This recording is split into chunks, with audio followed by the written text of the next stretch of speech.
باهي الأولاد, alors je vais partager l'écran.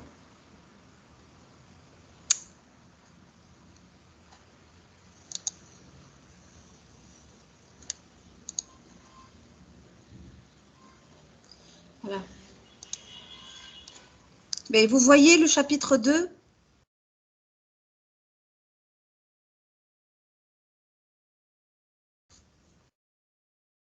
Oui, madame.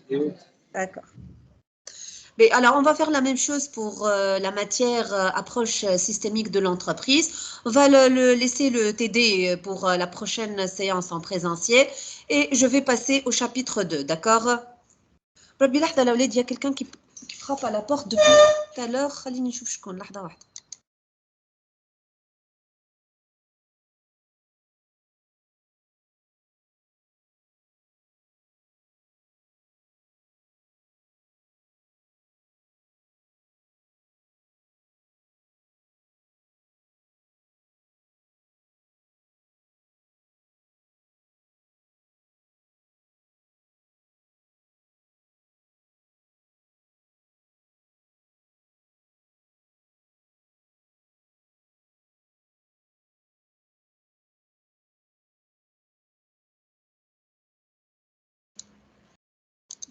Alors, on va parler donc de l'environnement de l'entreprise et on va découvrir ensemble qu'est-ce que l'environnement de l'entreprise.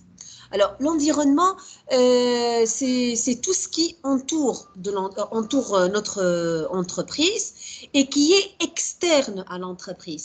Donc, finalement, je ne vais pas parler du personnel, des équipements, des machines. Non, ce n'est pas ça l'environnement de l'entreprise. Alors, l'entreprise, elle a un environnement externe. Alors, cet environnement externe est composé de deux éléments.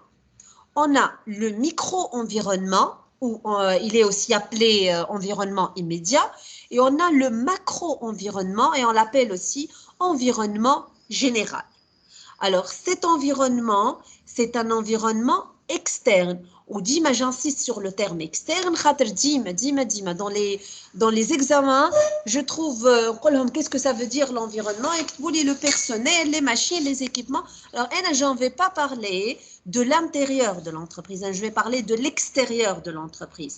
Alors, tout ce qui entoure l'entreprise et qui se trouve à l'extérieur de l'entreprise, on l'appelle environnement. D'accord? Alors, je reprends. Donc, pour l'environnement, on peut parler de deux éléments. Le micro-environnement, ou l'environnement immédiat, et le macro-environnement, ou l'environnement général. Alors, voilà, il y a notre entreprise. À l'extérieur, on va trouver les clients, on va trouver les fournisseurs, on va trouver les concurrents, on va trouver l'État, on va trouver les banques, on va trouver les assurances, on va trouver, par exemple, quoi d'autre, des entreprises étrangères. Donc, sont des éléments externes à l'entreprise et qui entourent l'entreprise. D'accord? Alors, ces éléments dont je viens d'énumérer, bien sûr, le concurrent, fournisseur et client, c'est quelques-uns. Alors, il y a d'autres éléments qui, je viens de dire, les banques, l'État, les assurances. Alors, tout ça peuvent être dans le cadre de l'environnement de l'entreprise. Alors, pour les concurrents, est-ce qu'il y a une relation entre l'entreprise et les concurrents? Oui ou non? Oui. Oui. Il y a une forte relation. Alors, ces concurrents peuvent influencer l'activité de l'entreprise. Qui fait? Alors, si je suis dans un marché où il y a beaucoup de concurrents qui sont très importants, je vais me trouver dans une situation très fragile et très critique. Je dois faire de mon mieux de gagner des clients. Je vais être comme si dans une course, qui va arracher le plus de parts de marché. Et bien sûr, je dois être toujours à l'avance de mes concurrents. Une innovation, il vaut mieux que ce soit cette innovation. Donc, c'est une relation de rivalité, mais qui est très, très, si vous voulez, étroite. C'est une relation d'influence. Donc, les concurrents peuvent influencer notre activité. Encore, par exemple, le cas de Nokia qui est un cas très exceptionnel. Nokia, au début, elle était leader sur le marché. Et par la suite, il y a les autres, Samsung, Apple, Huawei, etc., qui sont venus pour s'implanter sur le marché des smartphones. Donc, Nokia, elle a disparu à un certain moment. Donc, les concurrents peuvent affecter énormément notre activité. Un autre exemple, Tunisie Télécom, au début, elle a été la seule entreprise, le seul opérateur téléphonique sur le marché des téléphones portables, ou même du fixe, elle a été libre, indépendante. Elle fixe les prix. مثلا puce كانت à 150 dinars. Donc, Tunisie Télécom, elle a été la seule sur le marché. Donc, elle peut fixer librement les prix. Elle peut fixer librement de quoi le produit, comment il sera livré, à qui il sera livré. Au début, les puces étaient réservées aux médecins, avocats, les personnes qui travaillent dans le secteur diplomatique, quelques-uns. Elle a commencé à vendre les puces à d'autres catégories de personnes, les enfants, les étudiants, quoi, ou les lycéens, puces. Mais c'est l'entreprise qui décide de tout ça, parce qu'elle a été la seule sur le marché. Lorsque Ourid ou Orange sont venus s'implanter sur le marché, donc d'abord, les clients de Tunisie Télécom ont diminué. Chacun a des puces Tunisie Télécom, ou badlou Ourid ou Orange. Elle a dû diminuer le prix تاع البوس حتى اللي انت وليت في الشارع معناها تتعدى يبداو يلحقوا بيك باش تاخذ بوس معناها نتاع اي اوبيراتور. Donc, toute l'activité de l'entreprise, elle a été affectée. D'accord? Donc, vous voyez, c'est une influence qui est très, très importante. Mais ce que je voulais dire, que cette influence, elle est bilatérale. C'est-à-dire que les concurrents influencent l'entreprise, mais même l'entreprise, elle peut influencer les concurrents. C'est la même chose. Tunisie Télécom, elle a une influence. Tunisie Télécom موجود. Donc, par exemple, les câbles, les réseaux et tout, ils ont été implantés par Tunisie Télécom. Donc, elle a influencé énormément l'activité des concurrents. Par exemple, lorsque une entreprise a une innovation, notre entreprise a une innovation, les concurrents sont obligés de s'aligner, sinon ils vont faire faillite et disparaître du marché. Donc, tout ce qui est fait par l'entreprise et tout ce qui est fait par les concurrents va influencer l'activité les uns des autres. Mais pour les clients, ils influencent énormément l'activité de l'entreprise. Lorsque les clients sont satisfaits, ils aiment le produit de l'entreprise. Donc, automatiquement, ils vont acheter ce produit et donc, ils vont générer des revenus pour l'entreprise. Donc, l'entreprise, elle va gagner de l'argent. Au contraire, si les clients sont insatisfaits, donc ils ne vont plus acheter le produit de l'entreprise et donc l'entreprise, elle peut même faire faillite à cause de ses clients insatisfaits. Encore, les fournisseurs. D'abord, les clients influencent l'entreprise, mais l'entreprise, elle influence les clients. Parfois, le client, il n'est pas, si vous voulez, intéressé par le produit, mais l'entreprise, elle peut faire des publicités, elle peut faire des démonstrations, elle peut lui donner des échantillons pour le pousser à acheter. Donc, l'entreprise, elle influence aussi les clients. Les fournisseurs, donc c'est une relation bilatérale. Hein. Les fournisseurs influencent énormément l'activité de l'entreprise. Lorsque le fournisseur ne me livre pas la matière première, donc dans ce cas, je vais arrêter la production. Et si j'arrête la production, ça va me causer des pertes.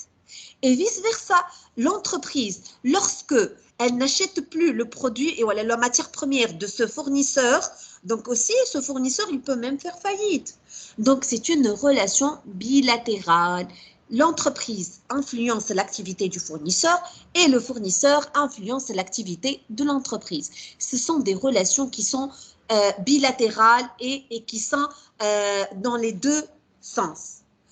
Et c'est pour ces bonnes raisons qu'on dit que ces éléments ont une influence directe sur l'entreprise et l'entreprise a une influence directe sur ces éléments. Donc, ces éléments, on les appelle des éléments du micro-environnement.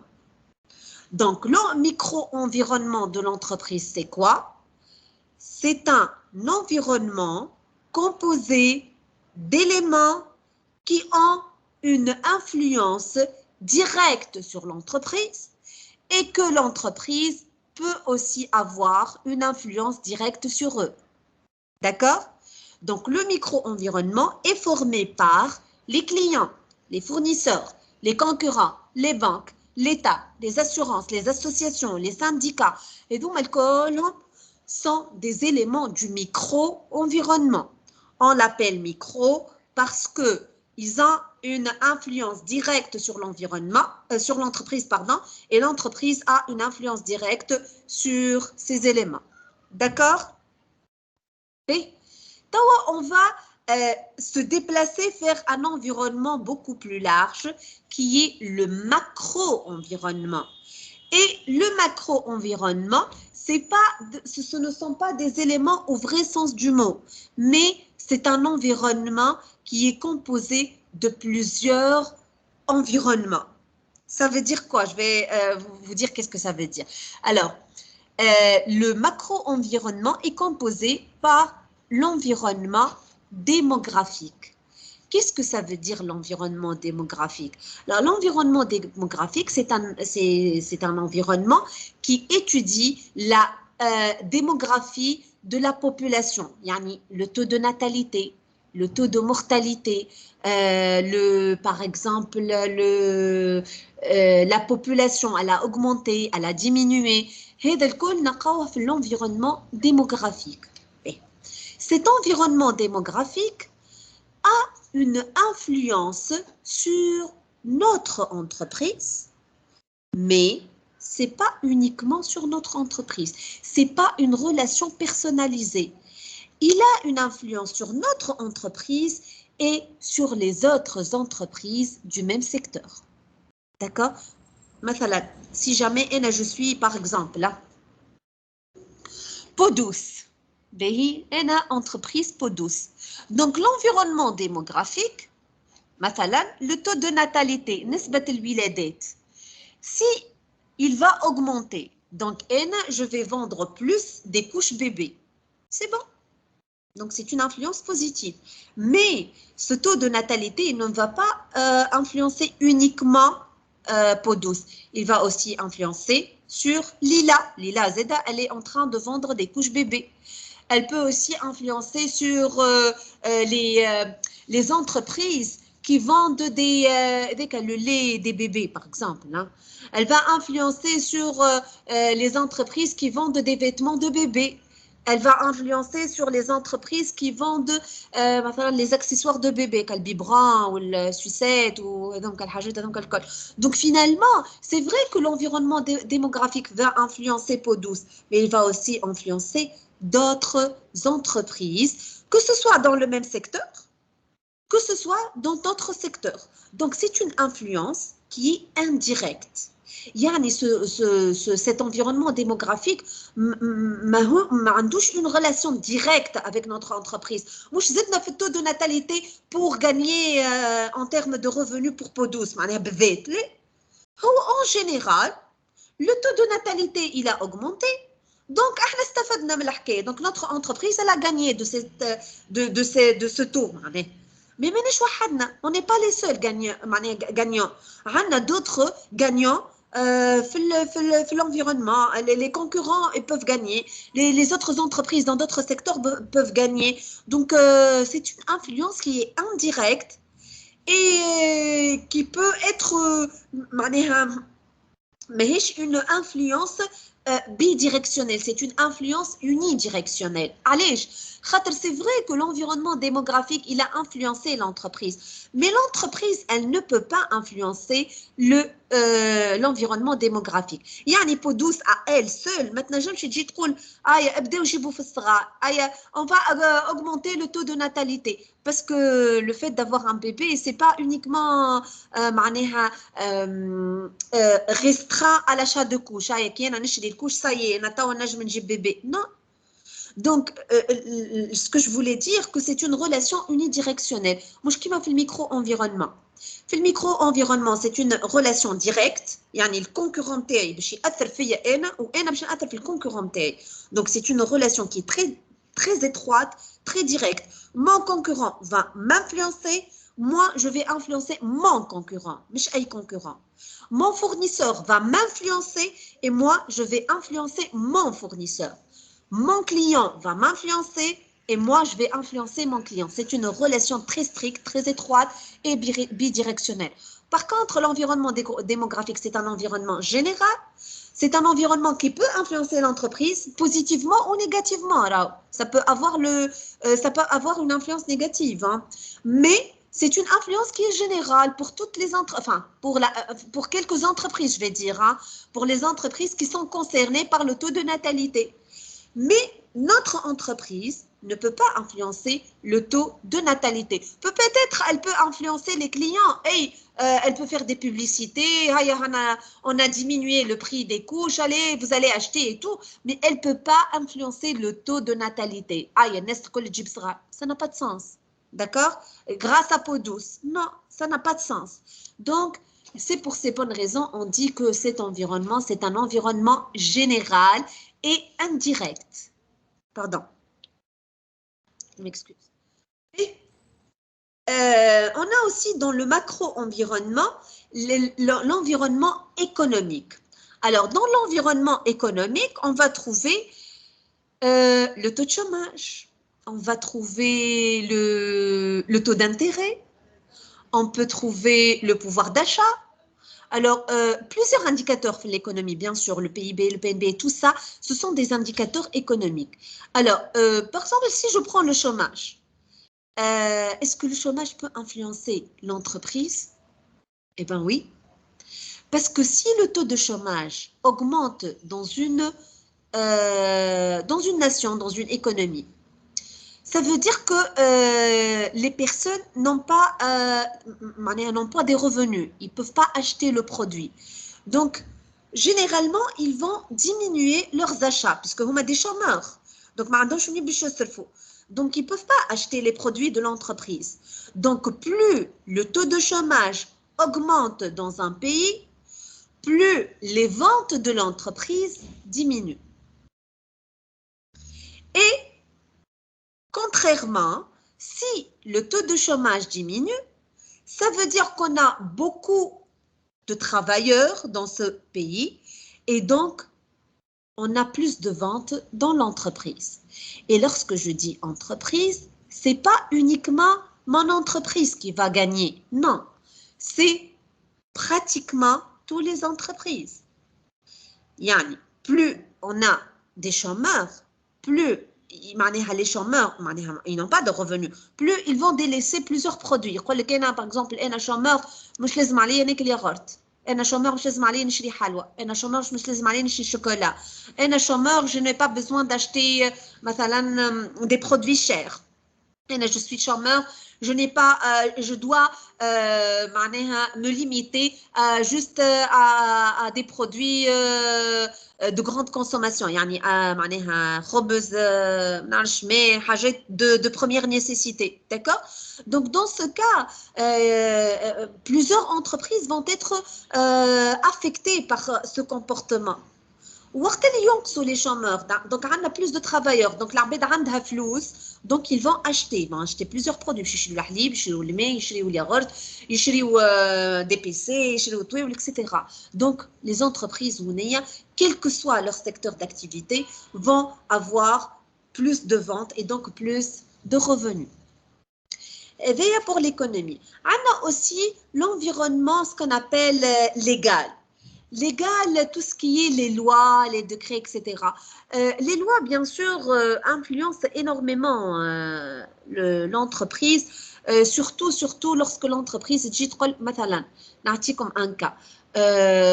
مثلا أنا عندي une entreprise d'import-export, par exemple. Hein. Et puis, تجي l'État يقول on va fermer les frontières مع l'Europe. Hein. Je fais de l'importation mais l'Europe. Donc, tu vas fermer les frontières. والا تجي تقول عندي une loi باش ما عادش ندخلوا سلعه من البرا يعني on va prohiber les importations. Et moi je travaille dans l'importation, donc automatiquement mon activité et l'activité des entreprises importatrices va être affectée. Et dans ce cas, les lois, les décrets, tout ce qui est légal va influencer notre entreprise et les entreprises qui sont importatrices, qui viennent. D'accord? Donc, c'est un élément qui est très, très important et qui a une influence kiff indirecte sur notre entreprise et sur les autres entreprises sur le marché. Je vais mettre le sociologie et le social. Alors, l'environnement social. L'environnement social concerne tout ce qui est habitudes, valeurs, système de valeurs, les mœurs, les coutumes d'une population. Bien sûr, tout ce qui est social, culture, etc., je vais les mettre ensemble. Et bien sûr, إذا كان احنا معناها في les habitudes نتاعنا, par exemple, في رمضان, pendant le mois de Ramadan, on consomme plus. D'accord? On a intérêt à acheter beaucoup de choses. Ou pendant le mois de Ramadan, tous les produits deviennent des produits de première nécessité.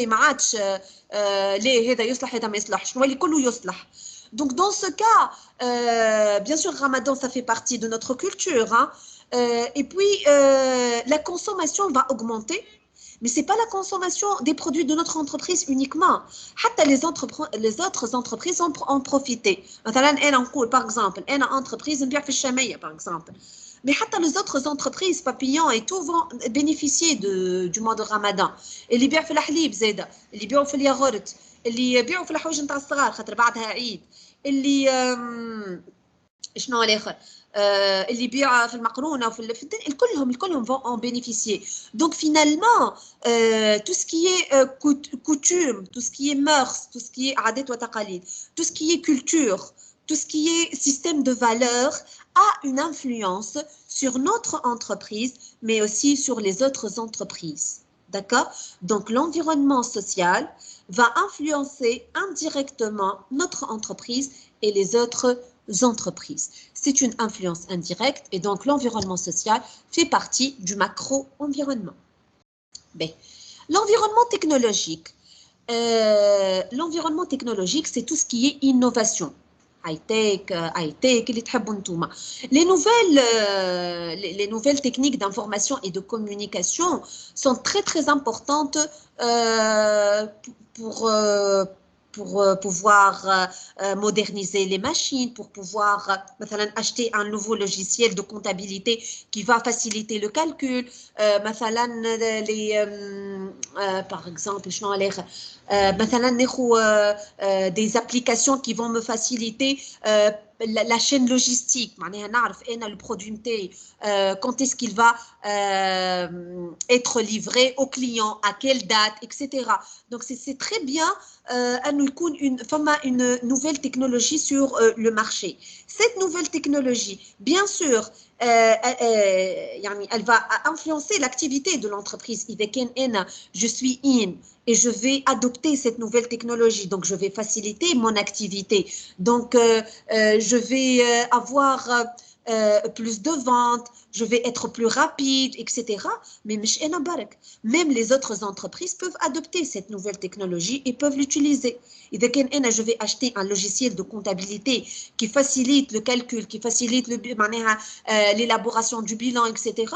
Mais ce logiciel n'est pas uniquement vendu à notre entreprise. Il est aussi vendu à d'autres entreprises. Et dans ce cas, c'est une influence qui est indirecte et qui ne concerne pas uniquement notre entreprise. D'accord? Et finalement, l'environnement international. Alors, l'environnement international, c'est tout ce qui se passe à l'extérieur du pays. D'accord?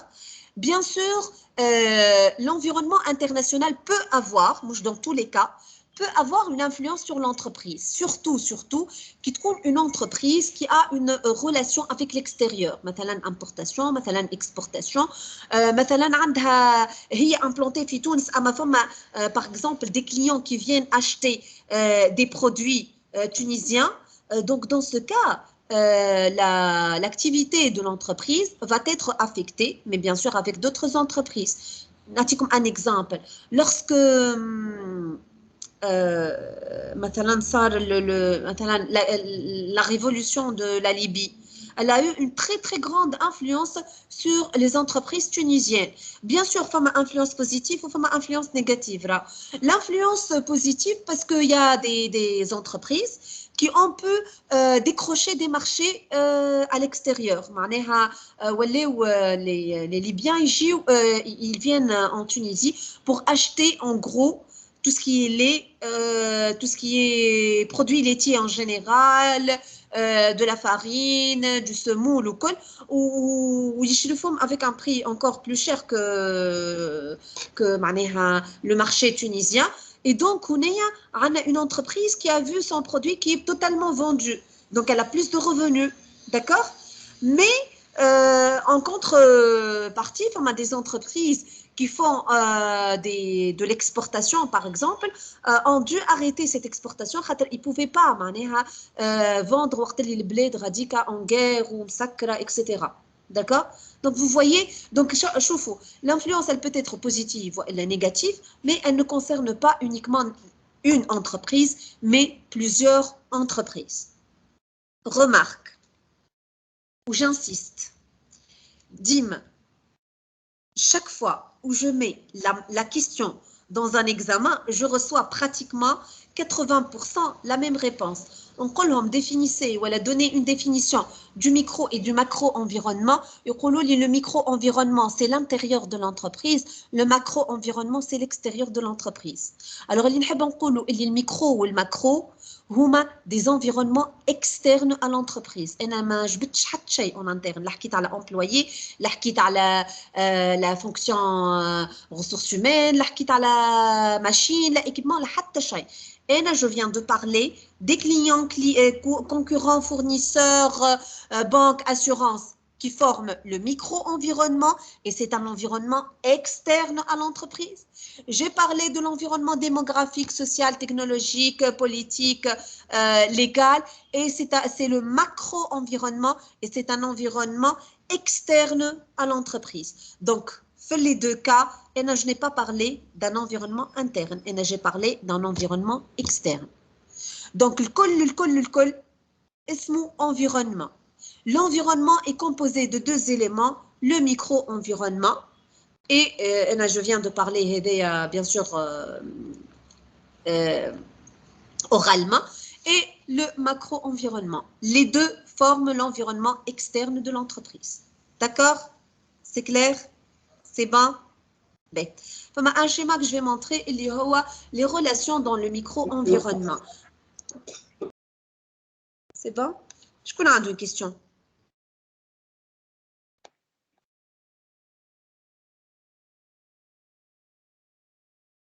Madame? Oui. C'est quoi la différence entre micro et macro tant que les lignes extérieures de l'entreprise? Alors, le micro, les concurrents de l'entreprise, les clients de l'entreprise, je vais dire moi, le micro est formé des éléments qui les clients de notre entreprise. les concurrents de notre entreprise, la banque de notre entreprise, pardon, là وليتهم شكون يدق لحظة واحدة.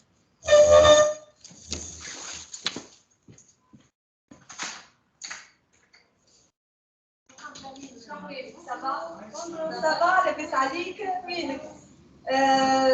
حاجة الصالة ولا؟ عندي cours en ligne.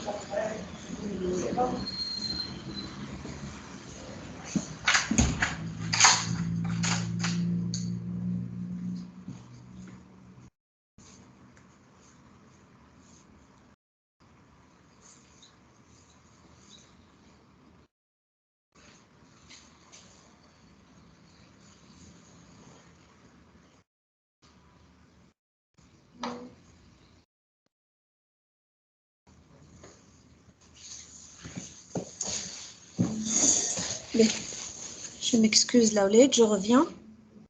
Bien. Alors, je vais répondre à la question de votre collègue. Puisque ma micro, macro, zouz, donc, font partie de l'environnement externe, donc quelle est la différence? Alors, je reprends. Lorsque je dis micro, ça veut dire client de mon entreprise. Ça veut dire concurrent de mon entreprise. Ça veut dire fournisseur de mon entreprise. Ça veut dire la banque de mon entreprise. D'accord? Donc, c'est une relation directe. Premièrement. Deuxièmement, lorsque je vais voir est-ce que il y a une influence ou non, je vais voir une influence par rapport à mon entreprise. Yani, mon client va influencer mon entreprise. Il ne va pas influencer les autres entreprises.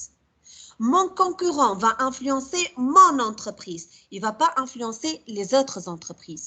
Mon fournisseur va m'influencer et non pas, il va influencer toutes les entreprises. Donc, c'est une relation qui est très directe.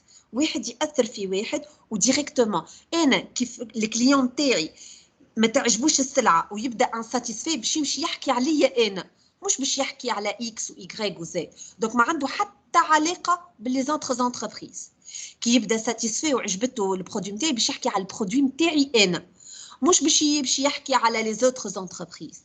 الفورنيسور وقت اللي يقول لي مانيش باش نعمل لك ليفريزون دو ماتيير بروميير ما عندي روبتور دو ستوك دونك انا اللي باش نتاثر انا ما عنديش سلعه باش نخدم لي زوتر انتربريز عندهم دوتر فورنيسور دبر روسهم انا باش نتاثر داكور دونك سي اون ريلاسيون ديريكت étroite.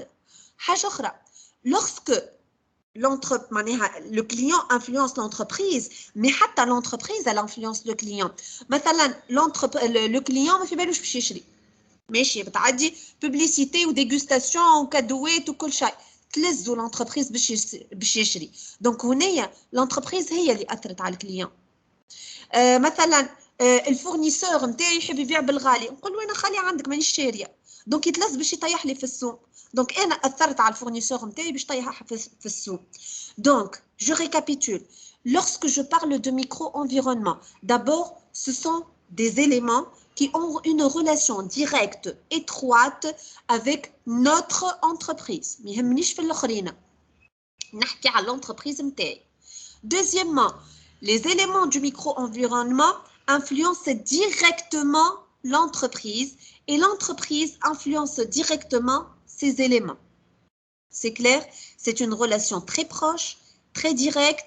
Le fournisseur نتاعي نعرفوا شكونه. Le concurrent نتاعي نعرفوا شكونه. Le client نتاعي نعرفوا شكونه. D'accord? Et d'ailleurs le micro. Le macro, c'est beaucoup plus large. Ce sont des indicateurs trop larges. كنقول أنا نسبة الولادات. إيه نسبة الولادات زادت أوكي. إيه أنا تأثرت أوكي مانيش وحدي. معايا d'autres entreprises. كي نسبة الولادات تأثر فيا ما باش تأثر زادة في les autres entreprises.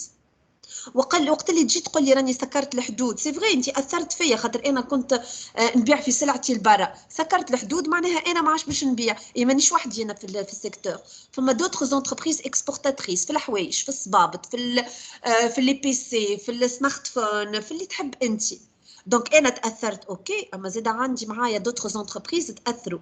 Donc, ce que je voulais dire, c'est que le macro-environnement a une influence sur notre environnement, mais il n'influence pas uniquement notre entreprise. Pardon, le macro-environnement a une influence sur notre entreprise, mais ce n'est pas uniquement notre entreprise. Il y a d'autres entreprises qui seront aussi influencées par le macro-environnement. سي فري انا نسبه الولادات تاثر فيا علاش خاطرني نبيع في الكوش والكي يكثروا الصغار دونك انا باش نبيع اكثر اوكي اما مانيش وحدي في المارشي برشا حاجات باش تتاثر كما قلت لكم قبيليكا اللي يبيع في البيبرون باش تزيد لاكتيفيتي نتاعو اللي يبيع في حوايج الصغار لاكتيفيتي نتاعو باش تزيد اللي يبيع في الحليب الحكوك لاكتيفيتي نتاعو باش تزيد مش انا بركه معناها مش انا بركه المستنفعه d'accord donc هنايا le macro-environnement صحيح il influence l'entreprise mais ماهيش وحدها معاها d'autres entreprises qui seront influencées وهذا le taux de natalité lorsqu'il a augmenté راهو ما طلعش على خاطري يعني مش هما الصغار هذوما تولدوا على خاطر انا باش نبيع اكثر هما الصغار تولدوا كهو تو سامبلومون مش كيما هوني كي الفورنيسور ينقص في السوم باش ينقصوا لي ليا انا برك هو فورنيسور نتاع انتربريز واحده اخرى ما يهمنيش فيها الانتربريز نجم تنيغوسي معاه تنجم يقبل عليها ينجم ما يقبلش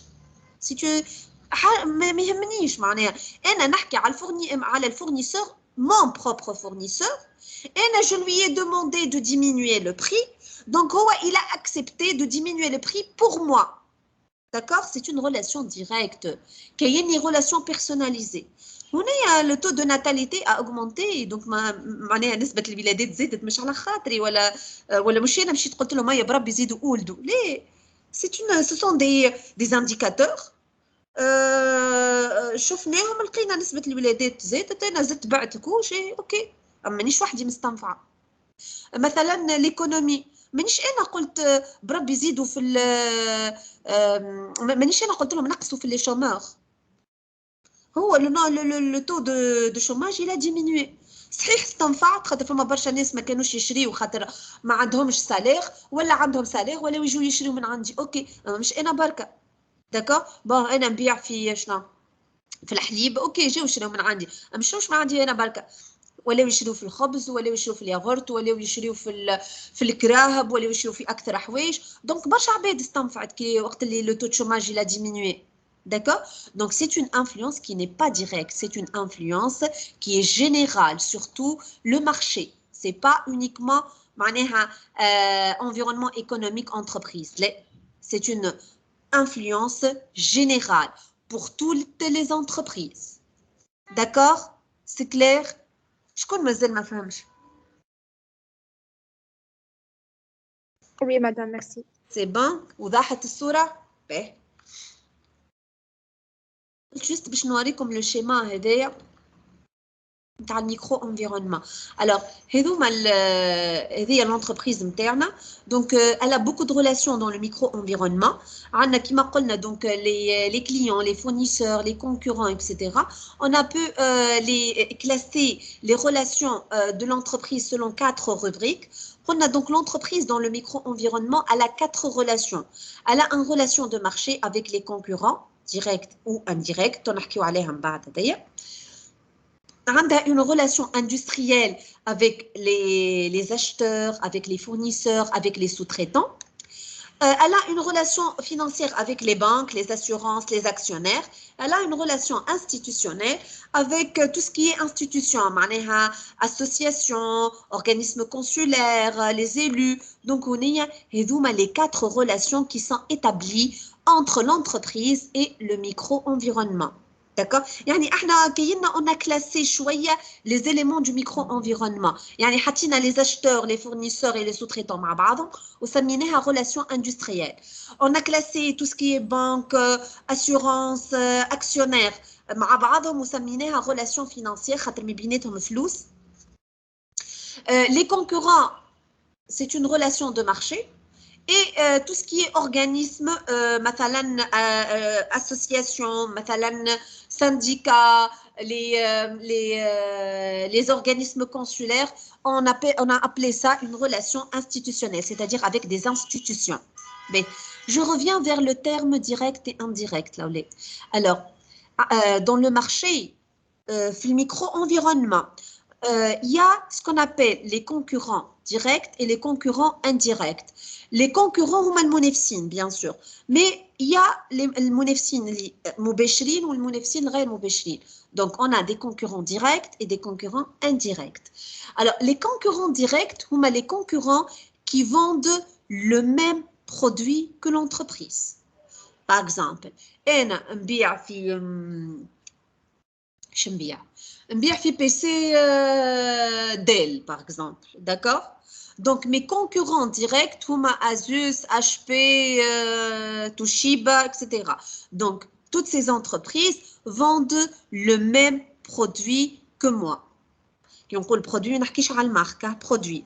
مثلا Délice, Vitalé, Natilé sont trois entreprises qui vendent du lait. Sont trois entreprises concurrentes directes. D'accord? C'est clair? Donc, le concurrent direct, c'est celui qui vend le même produit que notre entreprise. Nous vendons des chaussures. Tous ce qui vendent des chaussures sont des concurrents directs. Nous vendons des vêtements pour femmes. Donc, tout ce qui vendent des produits, des vêtements pour femmes sont appelés concurrents directs. B. Les concurrents indirects sont les entreprises qui vendent des produits semblables ou de substitution. On les appelle de substitution.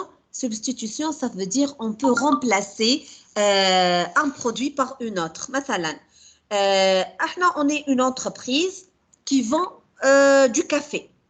Mais toutes les entreprises qui vendent du thé, on l'appelle concurrente indirecte.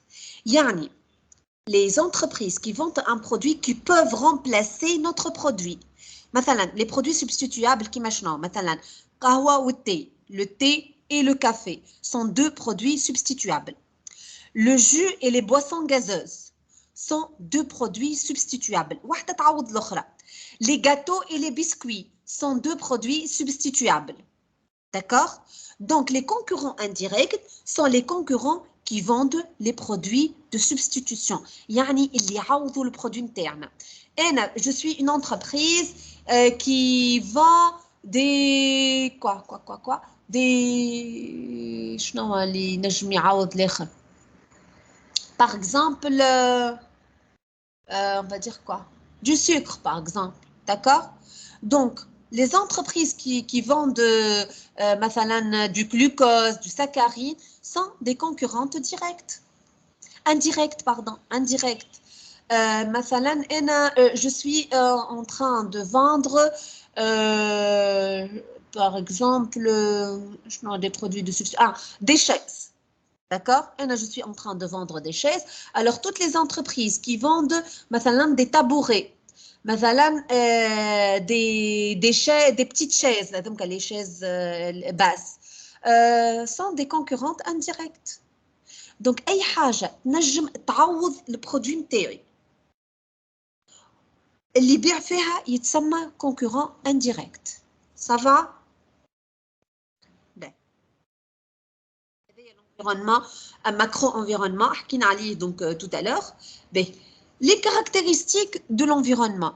Bien sûr, l'environnement, c'est très très important de savoir les éléments de l'environnement de l'entreprise, parce que l'entreprise, elle a besoin de savoir quels sont ses clients, quels sont ses concurrents, quels sont ses fournisseurs, quelle est sa banque, quelles sont les associations avec lesquelles elle va travailler ou elle a collaboré. Donc, c'est très important de savoir les éléments du micro-environnement, mais il faut aussi savoir étudier le macro-environnement, parce que chaque changement dans le macro-environnement, que ce soit au niveau démographique, que ce soit au niveau économique, que ce soit au niveau légal, a une influence sur l'environnement. يعني إذا كان أنا je suis entreprise, par exemple, اللي نعمل في l'exportation وما في باليش l'importation plutôt, نعمل في l'importation وما في باليش اللي الدولة منعت les importations. دونك ما كيفاش معناها ما نجمش نخدم نقعد نخدم انا ومن بعد كي نجي باش ندخل السلعه يقولوا لي لا والا يشدوني في الديوانه ولا فهمتوا donc l'environnement est très important pour l'entreprise et d'ailleurs les entrepreneurs qui vont créer des projets la première chose à faire c'est d'étudier l'environnement aussi bien le micro que le macro.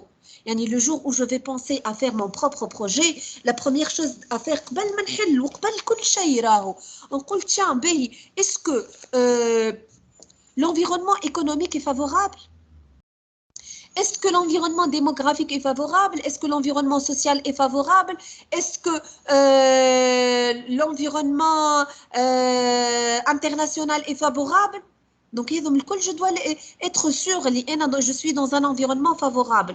Ou kif, je dois savoir qui sont mes clients, qui va acheter mon produit, qui sont mes concurrents. Est-ce qu'il y a des concurrents directs ou indirects? Est-ce qu'il y a beaucoup de concurrents ou non? Un marché où il y a beaucoup de concurrents, c'est très difficile de trouver une place avec des concurrents qui sont très importants. Est-ce qu'il y a des fournisseurs qui vraiment vendent une bonne matière première? Un bon produit avec de bonnes qualités. Donc, les questions doivent être posées avant même de créer un projet ou une start-up. D'accord? Mais, N'agent pour l'environnement. L'environnement, c'est un élément qui est très complexe. D'ailleurs, vous avez vu combien de éléments dans le micro et combien il y a d'éléments dans le macro. Donc,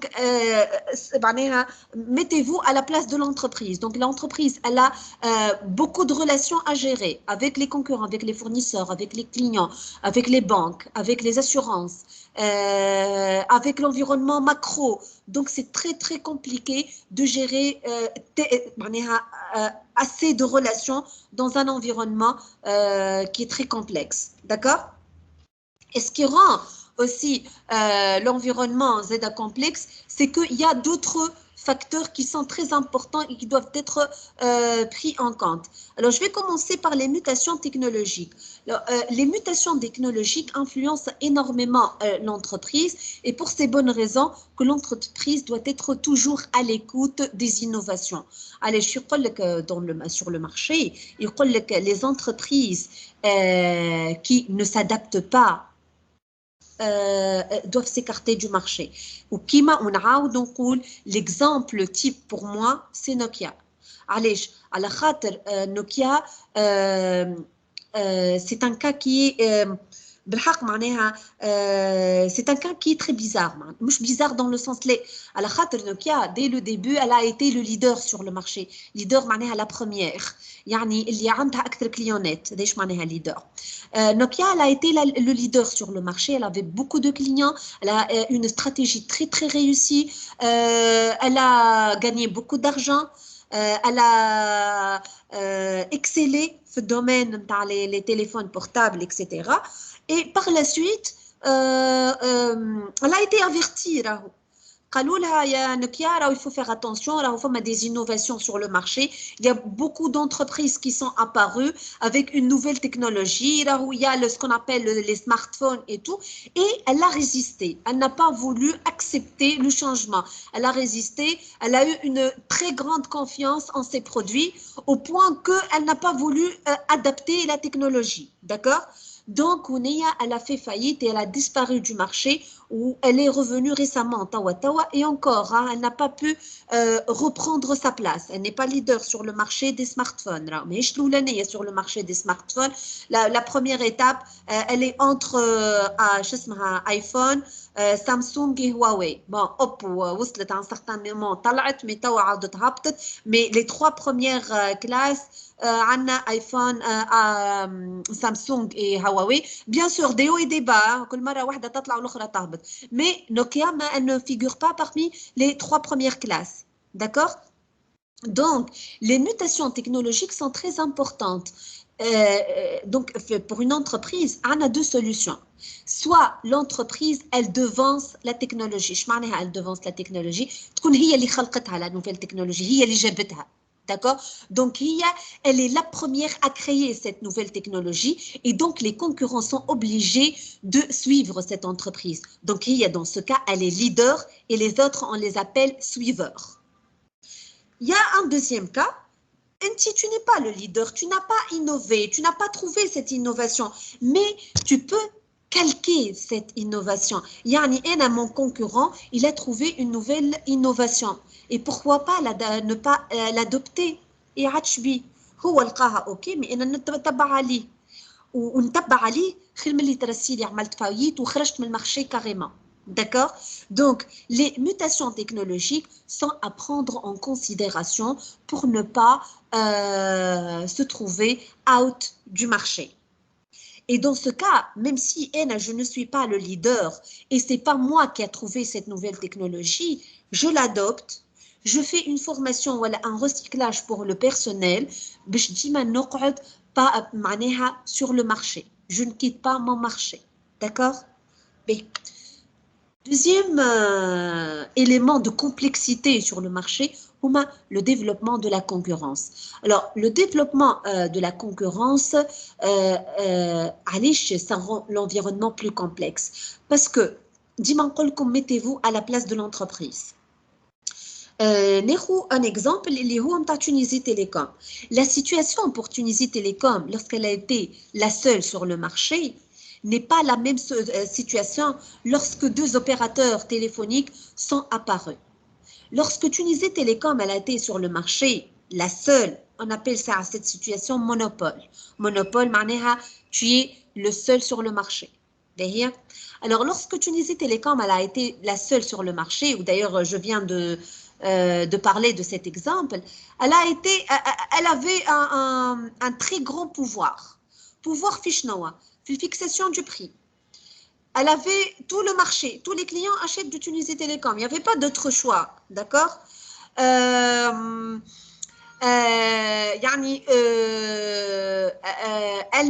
ne soucie pas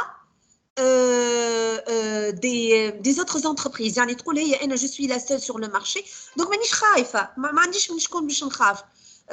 Je suis à l'aise, je travaille normalement, j'ai le pouvoir. Le pouvoir de négociation, il était chez l'entreprise et non pas chez le client. Elle ne cherchait pas à satisfaire le client. عادي كان عجبك هو ما تحبش انت حر اما ما فما كان انا راه الدور ترجع لي. D'accord? Donc c'est une entreprise et c'est une situation qui met l'entreprise très à l'aise. D'accord? Par la suite, حتى وكان pardon انا je reviens حتى كان la qualité elle n'est pas ما نحكيش Tunisie Télécom mais أي entreprise lorsqu'elle est la seule sur le marché elle ne soucie pas de la qualité. تقول لك عندي une qualité moyenne ولا حتى médiocre, tu veux acheter sinon tu laisses وتعرف اللي انت باش تدور par besoin tu vas revenir à cette entreprise. Par contre, lorsqu'il y a beaucoup de concurrents sur le marché, direct et indirect, donc dans ce cas, l'entreprise, elle essaye à tout prix de satisfaire son consommateur, son client. Elle essaie de tout prix d'avoir la meilleure qualité, d'avoir le meilleur rapport qualité-prix, d'être compétitive. Elle essaie d'améliorer son image, elle essaie de produire plus, elle essaie d'offrir plus de services aux consommateurs. Donc, elle va faire le tout pour se rapprocher du consommateur, pour avoir plus de clients sur le marché. D'accord? Et dans ce cas, تحس روحها dans une course, تجري ومعاها les concurrents قاعدين يجريوا معاها وشكون اللي باش يسبق. D'accord? Donc هنايا ماهيش une situation تاع entreprise معناها ماهيش une situation à l'aise معناها, mais c'est ce qui se trouve sur le marché. Et donc le développement de la concurrence rend la situation plus complexe.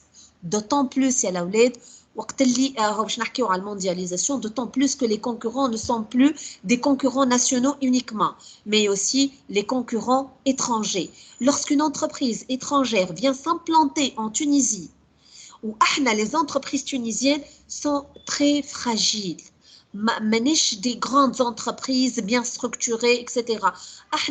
Des petites et moyennes entreprises, des PME.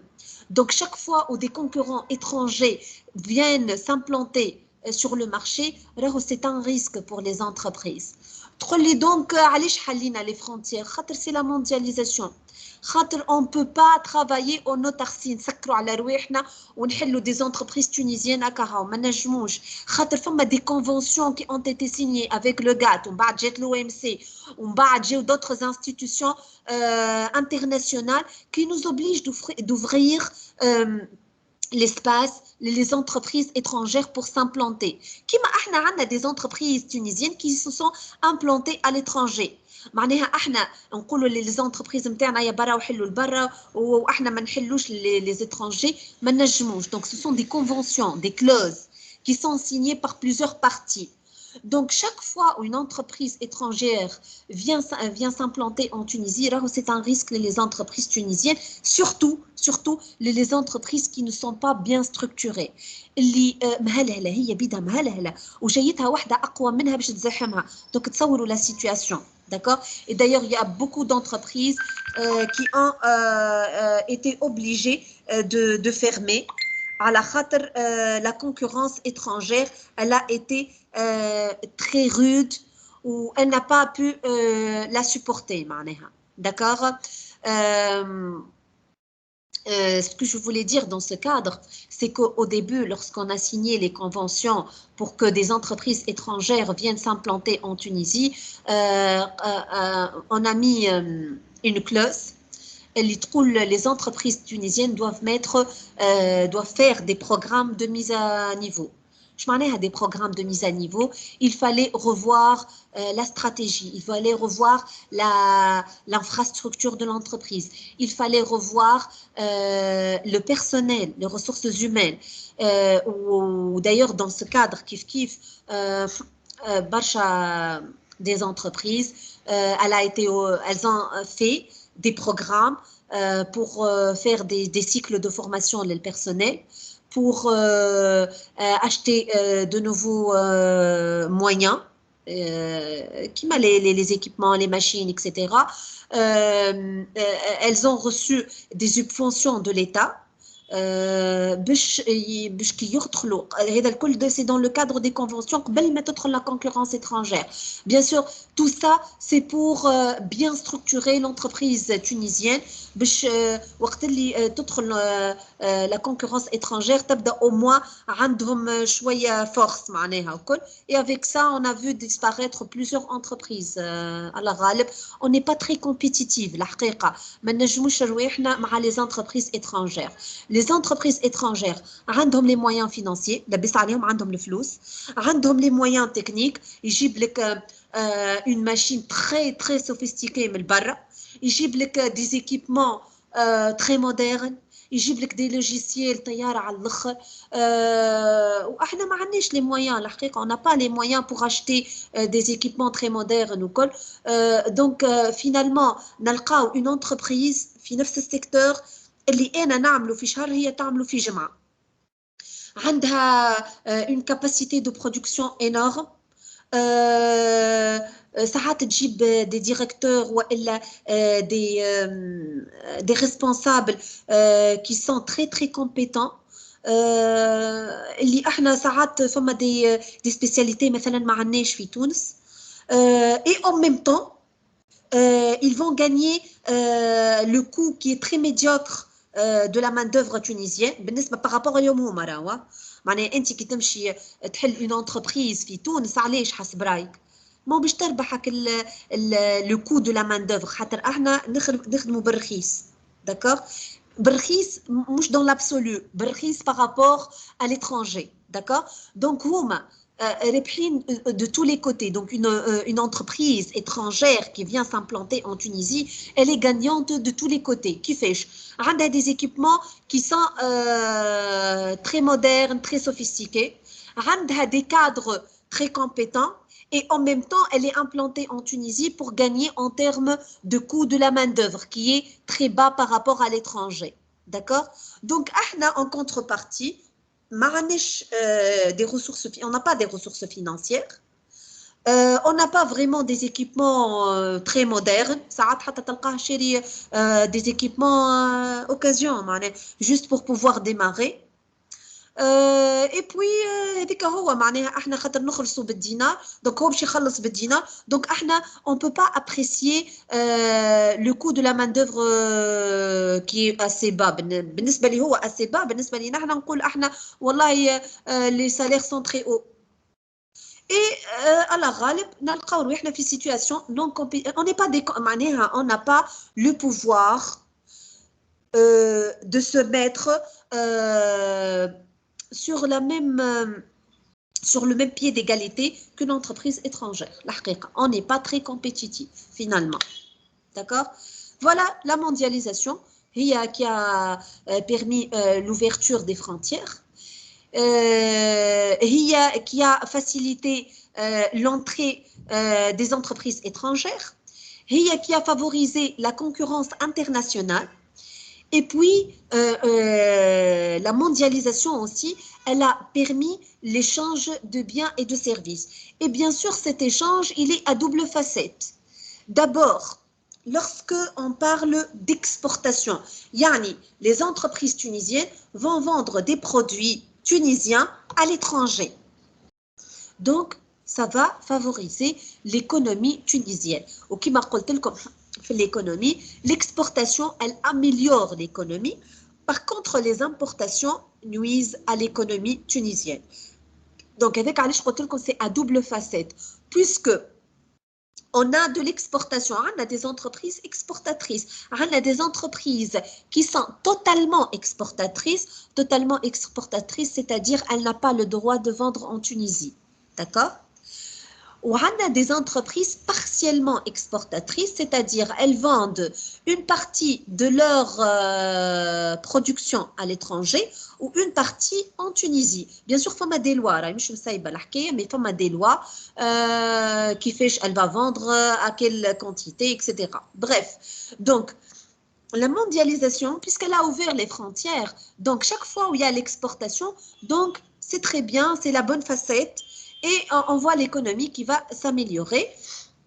Mais en contrepartie, on va recevoir des importations. Et les importations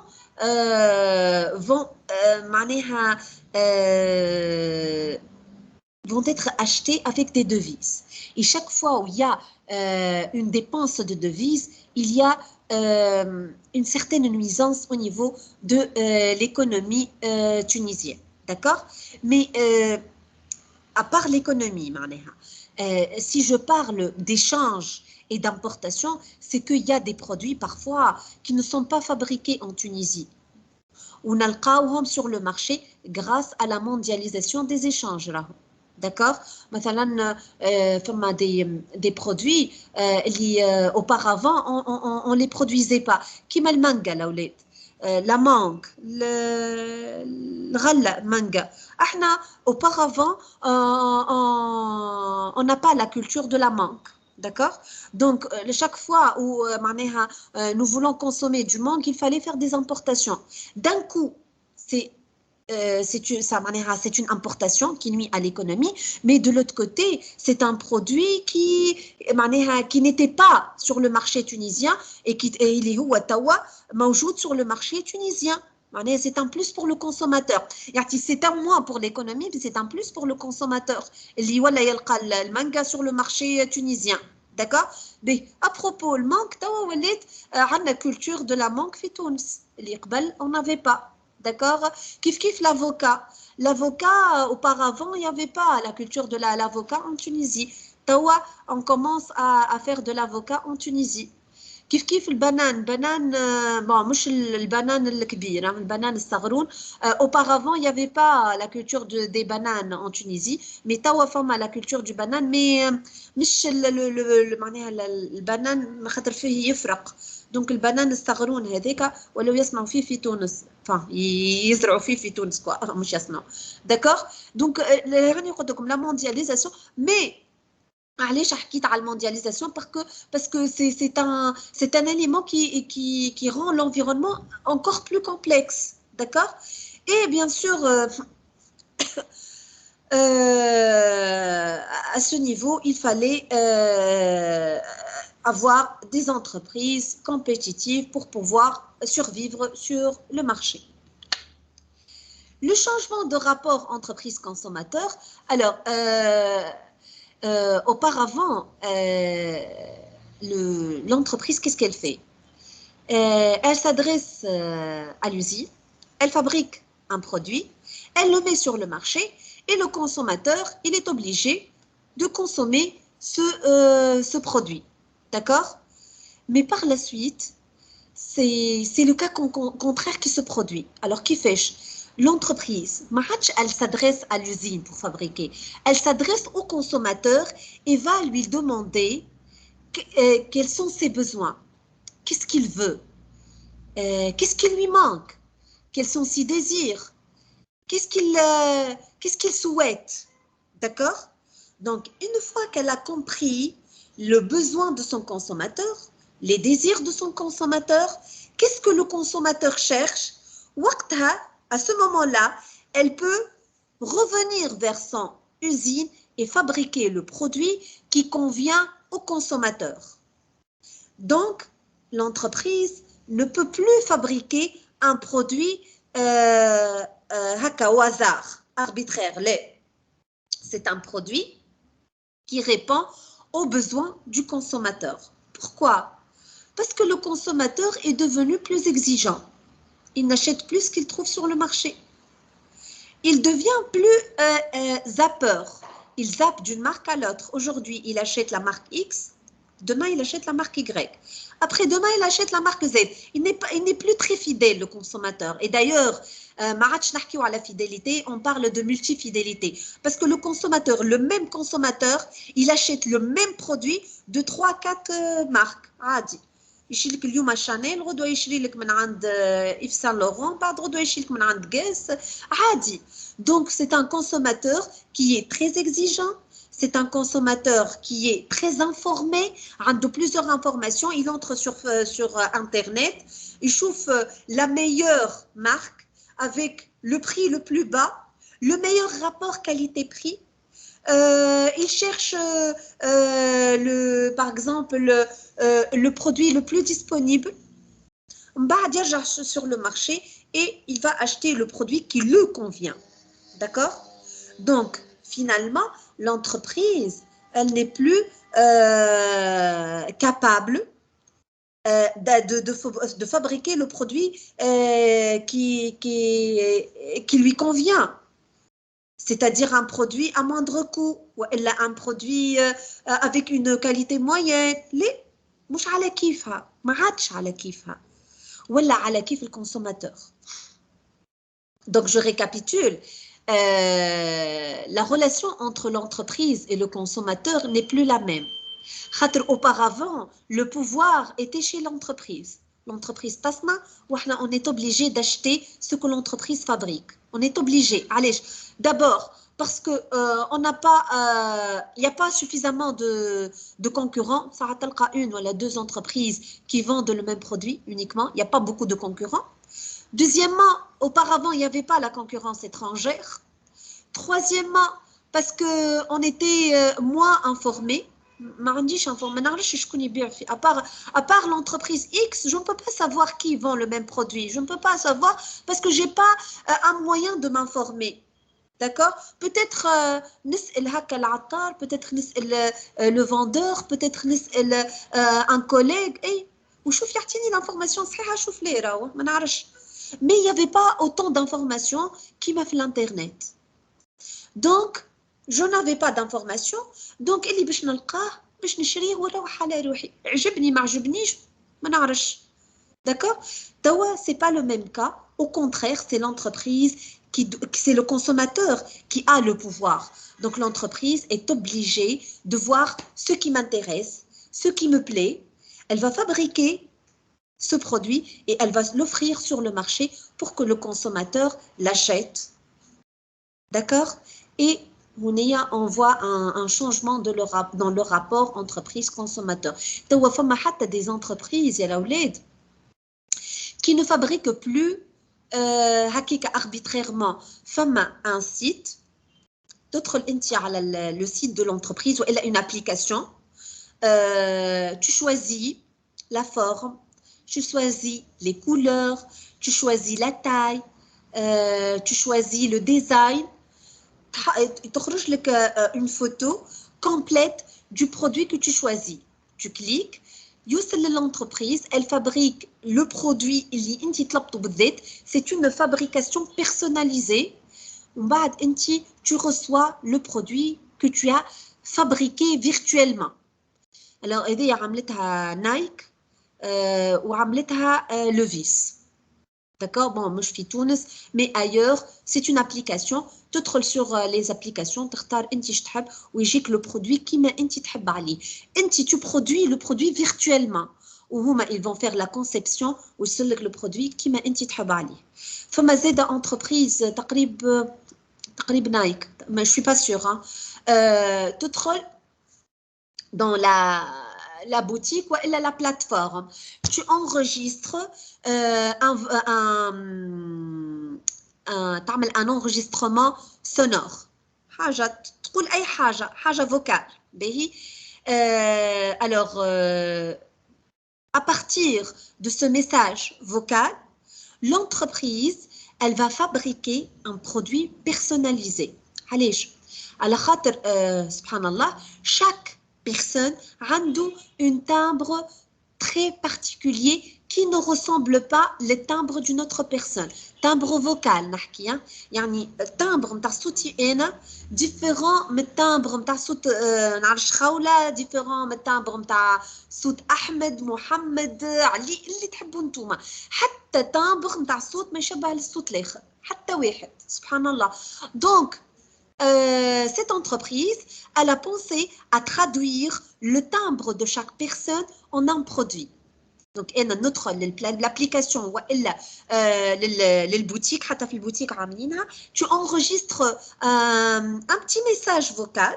L'entreprise, elle reçoit ce message, elle le transforme en un produit personnalisé. Donc, chaque consommateur reçoit un produit différent de l'autre consommateur. Vous voyez? Et bien sûr, c'est beaucoup plus coûteux, bien sûr, بالنسبة l'entreprise, mais c'est un produit qui répond parfaitement aux besoins, aux désirs du consommateur. D'accord? Et on va parler un tout petit peu de la relation entre l'entreprise et l'environnement.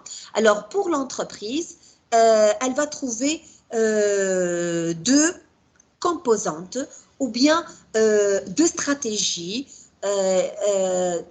deux stratégies, mais elle va trouver, voilà, elle va se trouver dans deux situations. Voilà, pour ne pas compliquer les choses, l'entreprise, elle va se trouver dans deux situations, soit dans une bonne situation, soit dans une mauvaise situation. Alors, comment on peut juger de cette situation?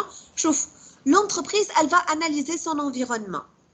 Parfois, il y a des éléments qui représentent des opportunités pour l'entreprise. Qui m'a dit, par exemple, عندي peau douce. On a une augmentation de natalité. Donc, c'est une influence positive. Donc, pour l'entreprise, c'est une opportunité. Force. D'accord?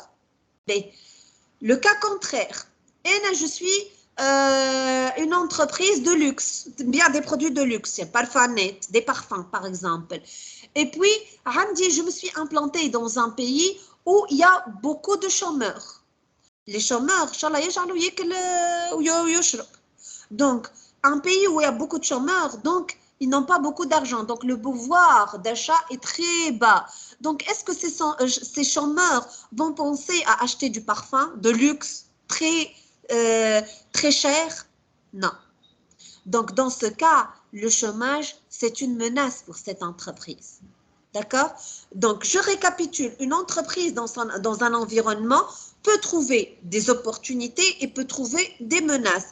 Des opportunités, ce sont des chances. Les menaces sont des risques. D'accord?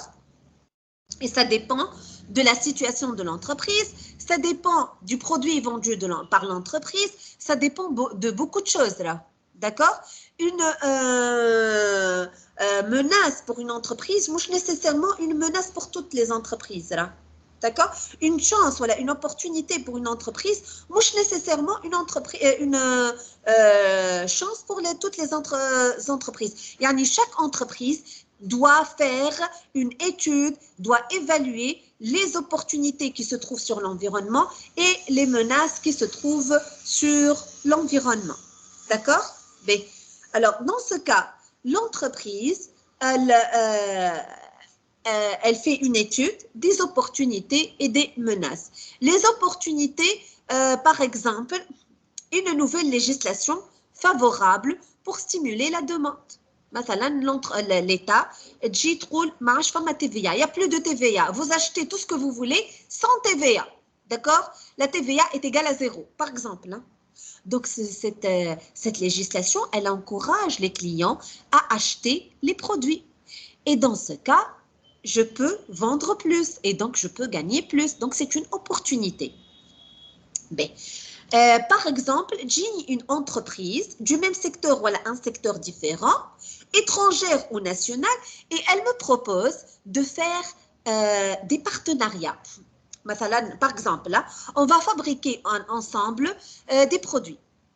D'accord? Par exemple, là, comme un exemple, Mercedes. Mercedes, elle est en partenariat avec Renault. Renault fabrique les moteurs ou Mercedes comme la fabrication de la voiture. Mais c'est une opportunité. Pourquoi? Parce que Renault va fabriquer les moteurs à Mercedes à bas prix. Donc, Mercedes, elle est gagnante. Ou Renault, elle est gagnante parce qu'elle va vendre plus de moteurs. Par exemple, hein. Par exemple, grâce à la mondialisation, on peut vendre nos produits à l'étranger, en Europe, en Amérique. Donc, c'est un plus. Et donc, c'est une opportunité pour l'entreprise.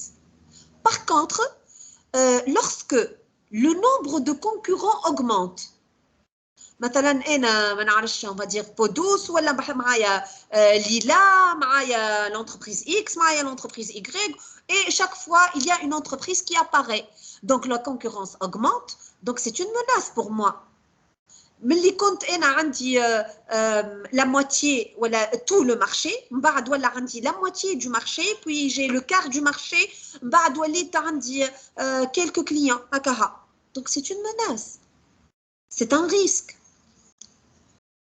Lorsqu'il y a de nouveaux acteurs sur le marché, c'est-à-dire d'autres startups, d'autres, par exemple,